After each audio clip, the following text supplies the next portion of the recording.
The moment Elena heard the sharp Italian words slice through the air of the upscale Manhattan restaurant, she felt her stomach drop. After working double shifts for 3 weeks, straight to cover her grandmother's medical bills. She was exhausted, running on fumes and determination, but nothing could have prepared her for what happened when she accidentally spilled a few drops of wine on the sleeve of Marcus Vendetti, one of New York's most notorious billionaire tech moguls. Che idiota! Non sai fare niente! He spat, his face twisted in contempt, as he looked at her like she was something. He'd scraped off his $1,000 Italian loafers.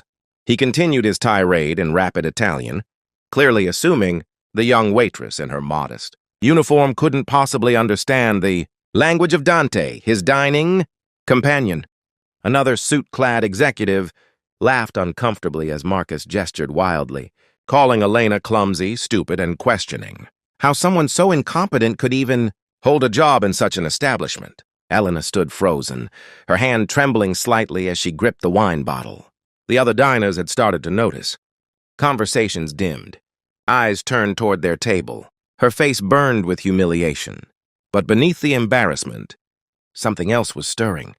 Something that reminded her of her Nona's voice, teaching her Italian phrases in their tiny Brooklyn apartment, telling her that language was power. That education was the one thing no one could ever take away. Marcus was still going, his voice dripping with disdain. Probabilmente non ha nemmeno finito la scuola. Queste persone non dovrebbero nemmeno lavorare in posti come questo. These people shouldn't even work in places like this. That was the line that did it. Elena set down the wine bottle carefully, straightened her shoulders, and looked Marcus Vendetti directly in his shocked eyes. Then, in flawless Italian with a perfect Tuscan accent, she responded, Signor Vendetti, chiedo scusa per l'inconveniente, ma forse dovrebbe sapere che capisco perfettamente ogni parola che ha detto. The restaurant fell, completely silent. I understand every single word you've said, she continued in English, her voice steady despite her racing heart. And while I apologize for the wine on your sleeve, I will not apologize for being human. We all make mistakes, sir. Though I suspect insulting people in foreign languages, assuming they're too ignorant to understand, might be one of yours. Marcus's face had gone from red with anger to pale with shock. His mouth opened and closed like a fish out of water. Elena wasn't finished. Still in Italian, she added, my grandmother taught me your language while she worked 3 jobs to put my mother through school. She taught me that true class has nothing to do with money in the bank and everything to do with how you treat people when you think no one important is watching. I may be a waitress, sir, but at least I know the difference between making an honest mistake and being deliberately cruel. The silence that followed was deafening. Then, from a table near the window, someone started clapping. Then another person.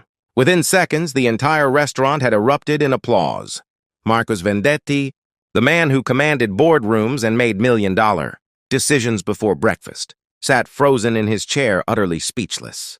The restaurant manager, Robert, rushed over, his face a mixture of concern and barely concealed pride. Before he could speak, Marcus held up his hand. The applause died down, and everyone waited to see what the billionaire would do. Would he have Elena fired? Would he storm out? Would he double down on his cruelty? Instead, something unexpected happened. Marcus Vendetti's face crumbled, not with anger, but with something that looked almost like shame. He stood slowly, and for a moment, Elena wondered if she should step back. But he didn't move toward her aggressively. Instead, he did something she never could have anticipated. He bowed his head. Hai ragione, he said quietly in Italian. You're right. Then switching to English, his voice barely above a whisper. You're absolutely right. There is no excuse for how I spoke to you. None. The restaurant had gone silent again, but this time it was the silence of collective shock. Marcus Vendetti didn't apologize. Everyone knew that. He demolished competitors, fired employees without a second thought, and had once famously told a journalist that empathy was a weakness he couldn't afford. But here he was, standing in front of a waitress he'd just humiliated, and there were actual tears in his eyes. My mother was a waitress, he said, his voice breaking slightly, in a small town in Italy before we came to America. I was 7 years old, and I watched men in expensive suits treat her exactly the way I just treated you. I watched her come home crying, her feet bleeding from standing all day, her spirit crushed by people who thought they were better than her. He looked at Elena with genuine anguish. I swore I would never become one of those men, and yet here I am. I became exactly what I hated. Elena felt her own eyes welling up. This wasn't what she'd expected. She'd expected anger, retaliation, maybe getting fired. She hadn't expected this raw, broken honesty. My mother died 5 years ago, Marcus continued, his voice steadier now but still thick with emotion. And I never told her that I had become successful enough that she never had to worry again. I was too busy building my empire, making my next billion. I thought money would prove I was better than those men who looked down on her. But I was wrong. I became worse. At least they didn't pretend to be anything other than what they were. He reached into his jacket and pulled out his wallet. Elena tensed, thinking he was going to throw money at her like that would fix everything, but instead he pulled out a worn photograph. It showed a young woman in a waitress uniform, smiling tiredly at the camera, her arm around a small boy with serious eyes. Her name was Maria, Marcus said, showing the photo to Elena. And she would be ashamed of the man I've become. Thank you for reminding me of her. Thank you for having the courage to stand up for yourself when she never could. Elena looked at the photograph, then at Marcus, and something shifted in the air between them. I'm sorry about your mother, she said quietly. My nonna always says that the people who work the hardest are often valued the least. She's sick now, and I'm trying to take care of her the way she took care of me.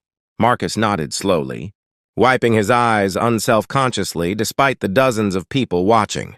How much do you need? For her medical bills? Elena stiffened. I'm not looking for charity, Mr. Vendetti. It's not charity, he said quickly. It's penance. And please, call me Marcus.